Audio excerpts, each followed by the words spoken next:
Advocate Thabani Mpofu is piling pressure on embattled Zimbabwean High Court Judge Justice Webster Chinnamora, who is facing a series of accusations ranging from conflict of interest, judicial misconduct, bribery to different forms of corruption. Mpofu is pinning Chinnamora in a case where another lawyer, advocate Teona Nyamakura, lodged a complaint against Chinnamora for alleged conflict of interest in a legal dispute between Zimbabwe's Delta Beverages, Private Limited, Schweppes Zimbabwe Limited and Blakey Plastics, Pty Limited, a South African company. Mpofu reported Chinnamora to the Judicial Service Commission over the case. The corporate dispute was heard by Chinnamora, who ruled in favor of Blakely. Mpofu represented Delta Beverages. Delta appealed Chinnamora's decision, which came at a time when a parallel arbitration process was ongoing in South Africa. When Nyamakura, Blakely's lawyer, was working on legal advice writing an opinion for Blakely, he was given two large cases containing box files and documents that relate to the dispute in the Blakely matter. However, as Nyamakura was going through the documents, he came across numerous PERSON1AL papers belonging to Chinnamora. The papers, that included a file containing the judge's conditions of service, his original divorce order and file, original vehicle license for a Land Rover Discovery, lease agreement, company documents, and building plans for a residential dwelling being constructed in Carrick Creek, among others.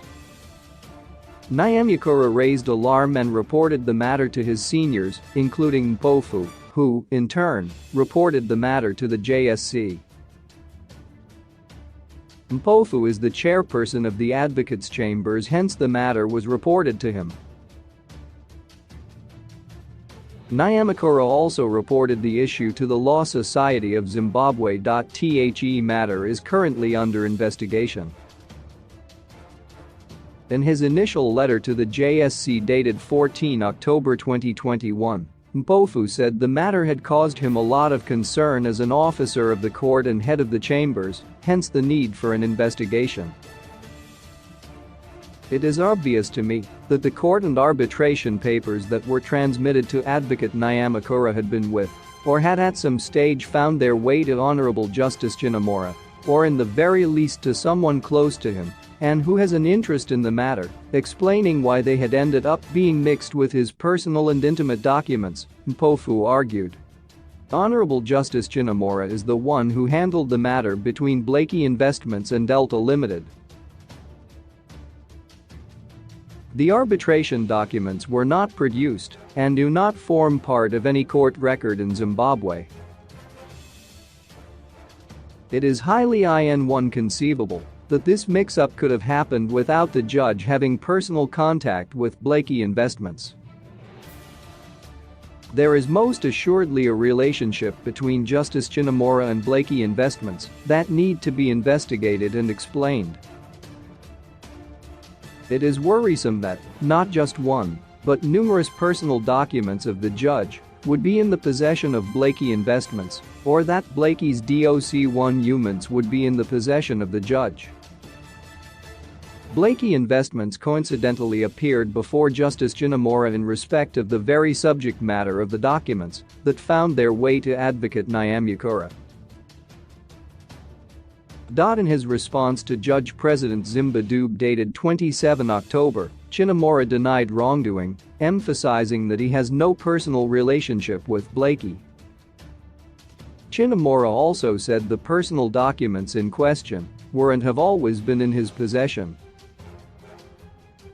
I have in my possession originals of documents itemized in paragraph 3 of the complaint. Hence, my surprise that those documents would have been in the possession of Blakey's lawyers in Zimbabwe or South Africa. For avoidance of doubt, I repeat that I have the said documents in my possession, which documents I can provide to the JSC if required. Previously, I kept the documents in my chambers at the High Court until recently, when I took them to my study at home. That's where they are, in a locked cabinet, Chinomura said. He further requested information on the instructions on the brief and accompanying documents furnished to Nyamakura, since he had his personal documents. I am astonished how documents in my possession would be with Nyamakura. I desire this information from the advocate, he said. He also requested the JSC to seek a statement from Blakey's attorneys in Zimbabwe and South Africa regarding their possession of the documents. To the extent that Nyamakura was briefed by Blakey, Pty, Ltd's attorneys, I also asked the JSC to request these lawyers to provide a copy of the brief containing their instructions and documents they passed on to Nyamakura. If they sent my documents, which is vehemently denied, they should state their reasons for sending the document and whether they are referred to in the brief instructions, he said. Chinomura also said his judgment in Delta Beverages Private Limited is on appeal. ASI earlier said that provides the Supreme Court with an opportunity to determine whether any conclusions and decision were arrived at for reasons other than those evident from the judgment, he said. Writing to the JSC on 21 December, Mpofu insisted that advocate Nyamakura had the documents at one time, although they were later returned. In his response, the honorable judge indicates that he has his original documents. Indeed, he has some of them. Those documents were retrieved from advocate Nyamakura. I attach Nyamakura's letter to the Law Society of Zimbabwe, in which he writes, Blakely recalled the documents, including the documents belonging to the honorable judge. I confirm that I had taken PHOTO1 graphs of some of the documents and that I have them with me, Mpofu wrote. The photographs were shared with me at the relevant time. I attach them to this letter. The Chamber's discussion that related to my first letter led to a member of our set approaching the judge and the advising him that Nyamakura had the judge's personal documents in his possession that same night. The documents were recalled from Nyamakura.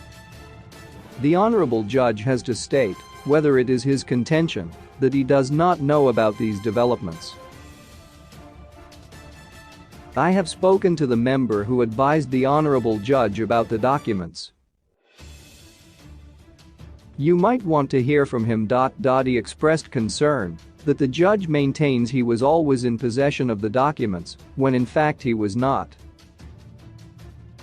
As it turns out, however, in the haste of retrieving the documents, some critical documents were left.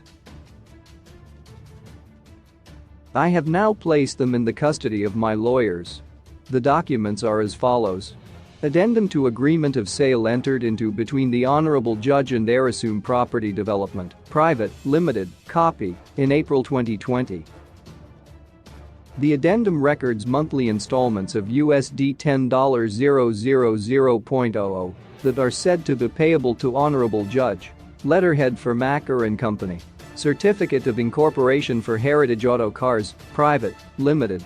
Form No. C. R5 for Heritage Auto Cars Private Limited, presented for filing by Tanyaradzwa Jimmy Chinomura. Form No. C. R6 for Heritage Auto Cars Private Limited, presented for filing by Tanyaradzwa Jimmy Chinomura. Mpofu suggested that the JSC also hear from Nyamakura and the Law Society. Chinomura has other complaints against him. In one case, he is accused of releasing armed robbers. In a letter dated 13 November, a group of concerned citizens wrote to Chief Justice Luke Malaba raising the issue of Chinomura releasing armed robbers in suspicious circumstances.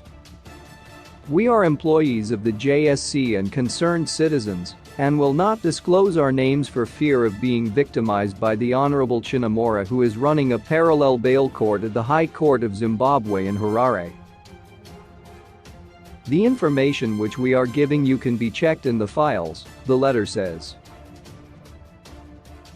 Justice Chinomura is working with Brenda, who gives him files to grant bail in chambers.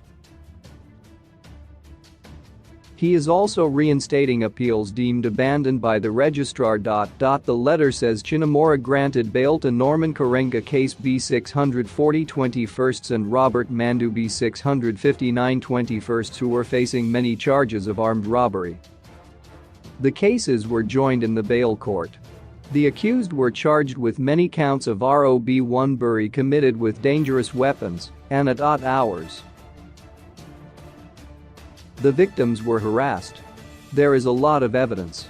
The first bail application was DIS-1 missed by Judge Pisarei Kwenda in July 2021. He wrote a judgment saying that the evidence is a lot and the accused had failed to show that it is in the interests of justice for them to be granted bail, the letter says. The other complaint against Chinomura involves a Harare company, Sweatland Enterprises, Private, Limited trading as Genius Locksmith, which leveled a corruption allegation against him. In a letter dated 3 November titled Complaint against High Court Judge Justice Chinomura, the company says it was exposing the judge's interference in a case which did not concern him.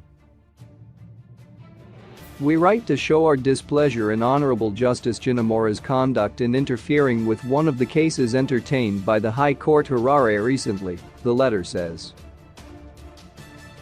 In a matter between plaintiff Alicia Gabara vs Sapphire Investments, Private, Limited case No. HC 559321 and Sheriff Reference SWH 217 21st. The Sheriff of the High Court Zimbabwe was EN1 gauged to enforce a court order and writ of ejectment and execution against the defendant's property in Marlborough, Harare. On Friday 29 October 2021, in pursuit of writ of execution, the Assistant Sheriff Mr. Tapfuma in the company of our staff, the locksmith Mr. J. Manjika, visited the defendant's residence for purposes of enforcing of writ of ejection. Whilst in execution of their duties, one of the defendant's relatives present on execution requested Mr. Tapfuma, the assistant to the sheriff, to attend to a mobile call from the relative's mobile phone. It so happens the person over the phone identified himself as Justice Chinomura of the High Court, of which Mr. Tapfuma insisted he cannot entertain him over the phone as he is aware any impostor may impersonate him and interfere with the normal course of justice. Mr. Tapfuma had to refer him to Mrs. Sawardi at the sheriff's office. A few minutes later our Mr. J. Manjika received a call from the same judge, Justice Chinomura, using cell number 0719885831. It was exactly 1920 hours. The judge ordered him to offload the attached goods, unlock the secured doors and leave the keys with occupants available there.